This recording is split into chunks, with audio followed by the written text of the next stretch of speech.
Welcome back to the Stone Age Workshop series. So far I have made fire using friction, fungus and flint, tanned raw deer hides using fat, smoke and tree bark, and made a set of lightweight clothes and shoes.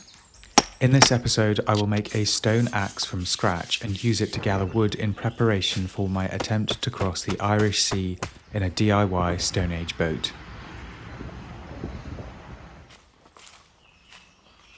To find the stone for the axe, I headed to North Wales. I hiked through a Bronze Age Druid circle and on towards one of the most important Stone Age axe factories in the UK, Graig Lwyd. There are signs of stone having been worked here by humans for at least 6,000 years. I selected a few likely looking pieces which were small enough to carry and headed back to the woods. Many different stone types can be used for axes, however examples of stone axes from the Graig Lwyd axe factory have been found throughout England and Wales, showing that it was highly prized and widely traded for its quality.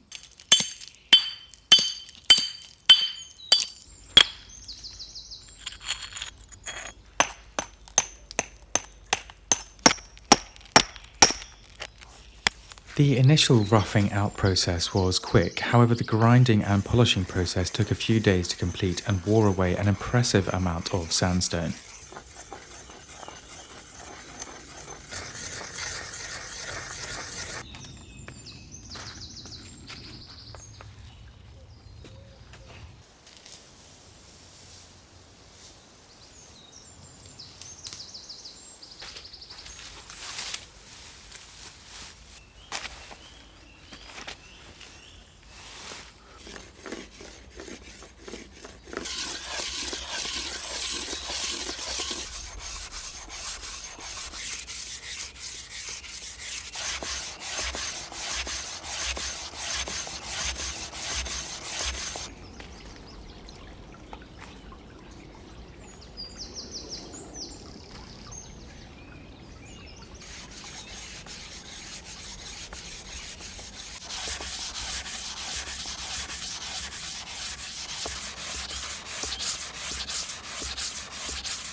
Overall, I'm pretty happy with it. There are some marks from where I haven't managed to grind it right down, because that would just take probably another day just to get rid of that mark there.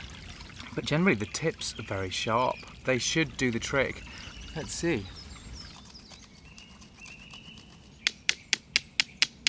Before I make a handle for this axe head, I want to compare it to others from around the world from different time periods to see how they evolved over time. Bamboo Lab have kindly sponsored this video and sent an X1 carbon 3D printer. I've used it to print 3D scans of axe heads up to 300,000 years old, so we can see their real size, shape and surface texture.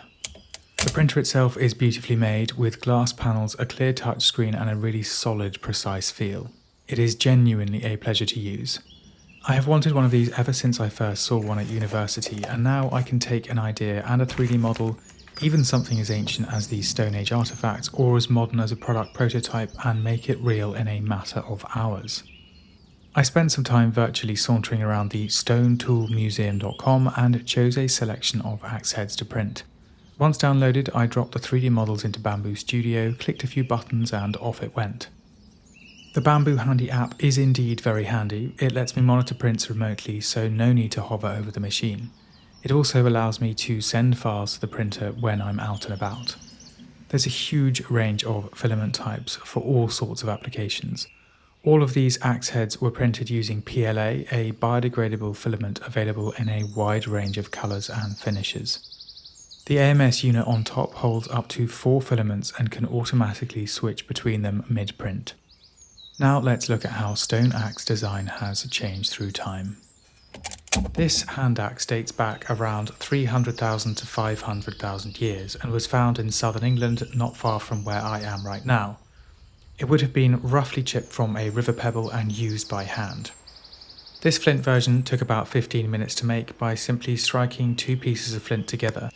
I'll use it in the next episode to help dig foundation holes. By 50 to 70,000 years ago, people were shaping finer axes with sharper, more deliberate cutting edges. This one was found in France and dates back around 50,000 years to a time when there was a large population of Neanderthals in Europe. This chunky one was found in Australia and is about 5,000 years old and has a carefully ground and polished edge. If you're wondering whether any Stone Age axe heads had a hole for the handle, the answer is yes. This battle axe was found in Denmark and dates back around 4,500 years. This axe found in France is around 4,000 to 5,000 years old. You can see how the tip has broken and it shows signs of having been resharpened many times, suggesting it was once larger and well used. This axe, or celt, is 600 to 1,000 years old and was found in modern-day North Carolina. It's the most similar to the axe head I've created, though a fair bit smaller. So the axe head I've made is a style that could have been found anywhere from a few hundred years ago in more isolated populations to over 5,000 years ago. Thank you to Bamboo Lab for sending me this printer to help bring these ancient artifacts back to life. If you would like to print your wild ideas, head to the affiliate link in the description, which will take you to the Bamboo Lab 2025 Black Friday deals. Now back to making a handle for this axe head.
The axe has done fantastically well. Definitely slower than a steel axe or a chainsaw, but still pretty damn quick considering that it's just a bit of wood and a bit of stone. The head has pushed into the body of the handle by about 1.5 centimeters, so I might need to take it out at some point and pack it top and bottom to push the cutting edge further out, but for now it's fine. There are a few little cracks here and there which are appearing. Hopefully they don't go any further. And the cutting edge is in great condition considering that it's had such a pounding. There is one little nick. It was there originally and it appears to have grown more as I've cut, so potentially I will have to just keep grinding those out.